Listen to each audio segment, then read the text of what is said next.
but he knows to save the city money and still progress. Because, as you know, we have Volkswagen, which have created a lot of jobs for Texas. Right. We also have Alstom and a few other businesses, that we have here in town. His wife is a good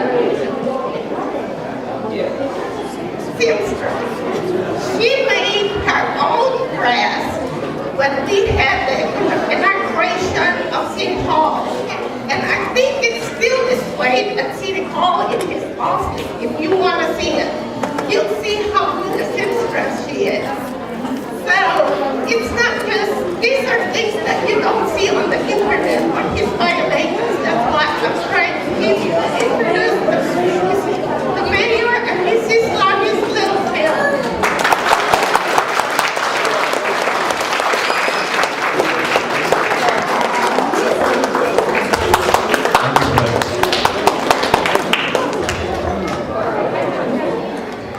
We are fortunate to live in a great city,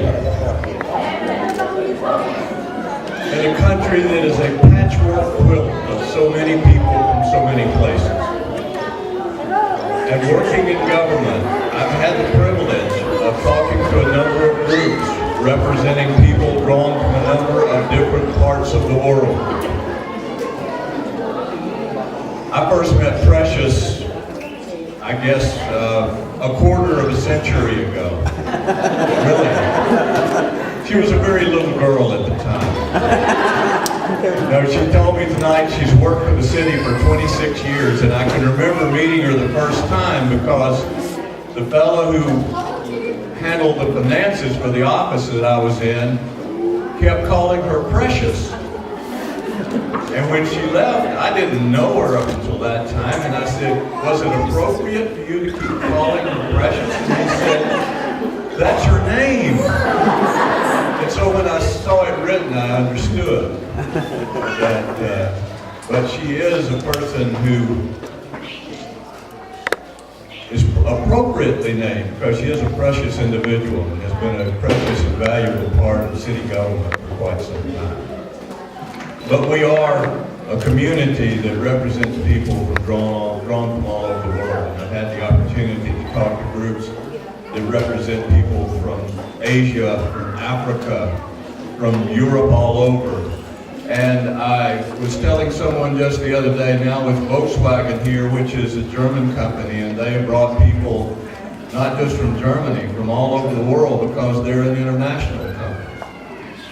And we have Alstom Power that just invested $300 million in that old combustion engineering plant down on the river. And that's a French company. And they have brought people here not just from France, but from all over the world.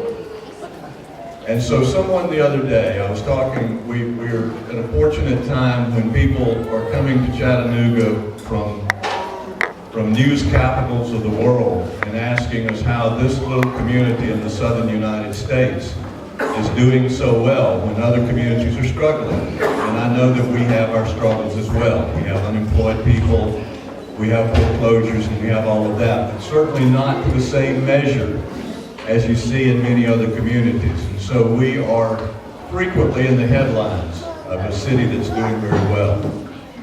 And they think of us in New York, in Los Angeles, and in other places as a southern city. And they've seen all those films about the South, and they think we're just a bunch of people who drive pickup trucks, you know, and all of that sort of thing. Rednecks, yeah, someone said and maybe some of us are. But they said, what kind of a city is Chattanooga? And I said, well, let me tell you that I have grown up in this area, and there was a time when we did not really have many people drawn from other places. But now if you go to the supermarket or if you go to Walmart, everyone understands Walmart, and you're standing in the line waiting to check out.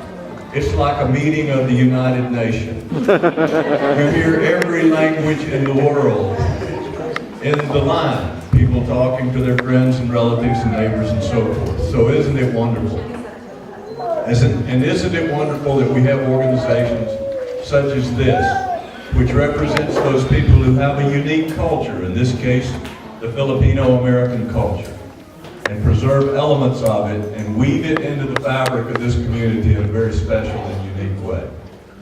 We thank you for continuing to build the strength of your organization and your families through this organization that you have created here and these officials that you're inaugurating here tonight. We do live in a great city, and we have a lot to look forward to, and I'd love to see the young people here tonight, because there was a time not too long ago in the 1980s when Precious and I first met each other way back early on, when Chattanooga was losing jobs and losing people, and most disastrously losing our young people, because young people grow up, they look for a place to build a life. And back 25 years ago, there was not as much promise in Chattanooga, and so we were losing our young people to other communities. That's not the way it is today. We're a community with promise and hope and jobs and opportunity. And the strongest thing, the best thing that we can do to build our community is to raise our young people up, to give them the best education that they can get, and encourage them to stay here and build their lives and their families in Chattanooga. I don't want to talk any longer, because I read the invitation here and it promised dinner and non-stop dancing. I've had my dinner. I'm not going to participate in the non-stop dancing, but I want to see the non-stop dancing. So just thank you for letting me come and spend time with you tonight, my wife and myself.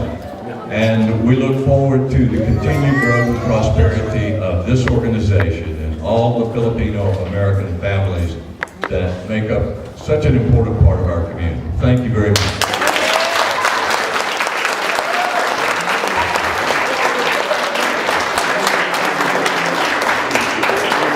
Thank you so much, sir. We really appreciate that. And actually, Chattanooga now is one of the best places for a vacation thing. If you notice that one, Chattanooga is one of the best now. Places to go. So I hope I can get discount on that for you. So.